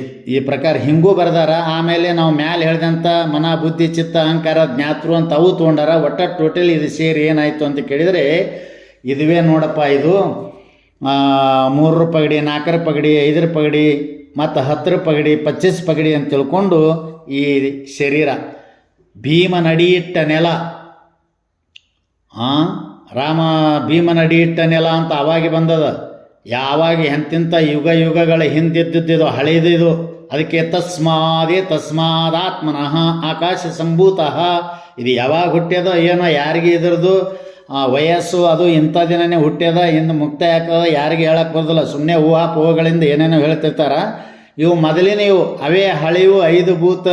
ಹ್ಯಾಂಗೆ ಹಳೆಯ ಬಟ್ಟೆನೇ ಉಟ್ಟುಟ್ಟು ಬೇಸರಾಗಿ ಕಟ್ ಮಾಡಿ ಅದನ್ನು ಹೊಲದ ಮೇಲೆ ಹೊಸ ಕೌದಿ ಅಂತ ಹೆಂಗೆ ಆಗ್ತದೋ ಹಾಗೆ ಎಂದೋ ಏನೋ ಬ್ರಹ್ಮನಿಂದ ರಚಿತವಾದಂಥ ಆ ಪಂಚಮಹಾಭೂತಗಳು ಒಂದೊಂದರಲ್ಲಿ ಸೇರಿ ಪಂಚೀಕರಿಸಿ 25 ತತ್ವಗಳಿಂದ ಯುಕ್ತವಾದದ್ದು ಯಾವುದು ಅಂತ ಕೇಳಿದರೆ ಆ ಕೌದಿಯಂತೆ ಇದು ಒಂದು ದೇಹವೆಂಬುವ ಕೌದಿ. ಇಂಥ ಯಾವ ಶಾಸ್ತ್ರ ಇದಕ್ಕೆ ಲಾಕ್ಷಣಿಕ ಅರ್ಥ ಇದು ಯಾವುದು? ಈ ದೇಹವೆಂಬುವುದೇ ಕೌದಿ ಲಾಕ್ಷಣಿಕ ಅರ್ಥ. ಮತ್ತಿನ್ನು ತಂಡ್ಯಾಗ ಬೆಚ್ಚಗಾಗೋದು, ಬ್ಯಾಸಿಗ್ಯಾಗ ತಣ್ಣಗಾಗೋದು, ಉಟ್ಟು ಬಿಟ್ಟು ಬಟ್ಟೆ ಕತ್ತರಿಸಿ ಹೊಲ್ದದ್ದು ಅದು ಕೌದಿ. ಅದರದ್ದು ಲಕ್ಷಣ ಹೆಂಗೆ ಅದು ವಾಚ್ಯಾರ್ಥೋ ಹಾಗೆ ಇಲ್ಲಿ ಪಂಚಮಹಾಭೂತಗಳೇ ಹಳೆ ಬಟ್ಟೆ ಇದ್ದಂಗೆ ಅದರಿಂದ ನೂತನವಾಗಿ ಒಂದಕ್ಕೊಂದು ಸೇರಿಸಿ 25 ತತ್ವಗಳಿಂದ ಯುಕ್ತವಾದಂಥ ಈ ತೋರತನು ಸ್ಥೂಲ ಶರೀರವೇ ಇದು ಕೌದಿ, ಇದು ಲಕ್ಷಾರ್ಥ. ಹಾಗೆ ಪ್ರತಿಯೊಂದರಲ್ಲಿ ವಾಚಾರ್ಥ ಲಕ್ಷಾರ್ಥ ಇರುತ್ತದೆ. ಹಾಗೆ ಇದು ಕೌದಿಯಲ್ಲಿ ಇನ್ನೂ ಭಾಳ ಐತಿ. ಇದಕ್ಕೆ ಅರ್ಥ ಹೇಳ್ತಾ ಹೋದರೆ ಸಾಕು, ಎಷ್ಟೇ ಕೇಳೋದ್ರಾಗೆ ನಿಮಗೂ ಸಾಕಷ್ಟು ಕಷ್ಟ ಆಗ್ತದೆ. ಅದಕ್ಕಾಗಿ ತಾವೆಲ್ಲರೂ ಲಾಕ್ಷಣಿಕ ಮತ್ತು ವಾಚಾರ್ಥ ಲಕ್ಷ್ಯಾರ್ಥ ಎರಡನ್ನು ತಿಳ್ಕೊಂಡು ಕೌದಿ ಪೂಜೆ ಏಕೆ ಮಾಡಬೇಕು, ಕೌದಿ ಅಂದರೆ ಏನು ಅಂತ ಕೇಳಿದರೆ ಬರೀ ಅದೇ ಕೌದಿ ಅಲ್ಲ, ಇದು ಒಂದು ಕೌದಿನೇ. ಇದು ಹರಕ ಬಟ್ಟಿ ಇದ್ದಂಗೆ ಒಂದೊಂದು ಪಡಾಳಿಗಳು 5 ಭೂತಗಳು ಅವು 1ರೊಳಗೆ 5ರೊಳಗೆ ಒಂದೊಂದರಲ್ಲಿ 5 ಮಾಡಿ 5 ಸೇರಿಸಿದಾಗ 25 ಹೆಂಗಾಯ್ತೋ ಹಾಗೆ ಪಂಚಮಹಾಭೂತಗಳಿಂದ ಯುಕ್ತವಾದಂಥ 25 ತತ್ವಗಳಿಂದ ಕೂಡಿದ ಈ ಸ್ಥೂಲ ಶರೀರ, ಅದು ಹೆಣ್ಣಿಂದಿರಲಿ ಗಂಡಿಂದಿರಲಿ ಪಶುಗಳದಿರಲಿ ಯಾರದೇ ಇರಲಿ ಅದರಲ್ಲಿ 5 ತತ್ವಗಳು ಸೇರಿ ಆಗಿದೆ. ಅದಕ್ಕೆ ಇದು ಕೌದಿ ಅಂತ ಕರೆದಿದ್ದಾರೆ. ಇಂಥ ಯಾವ ವಾಚಾರ್ಥ ಲಕ್ಷ್ಯಾರ್ಥವನ್ನು ತಿಳಿದುಕೊಂಡು ತಾವು ಧನ್ಯರಾಗಿರಿ ಅಂತ ಹೇಳಿ ಇಲ್ಲಿಗೆ ಈ ಕೌದಿ ಪೂಜೆ ಏಕೆ ಮಾಡಬೇಕು, ಕೌದಿ ಅಂದರೆ ಏನು ಎಂಬುವಂಥ ಈ ವಿಷಯವನ್ನು ಮಂಗಲ ಮಾಡೋಣ ಅಂತ ಹೇಳಿ ನನ್ನ ವಾಣಿಗೆ ವಿರಾಮ ಮಾಡ್ತಾ ಇದ್ದೇನೆ. ಹರಿ ಓಂ ತತ್ಸತ್.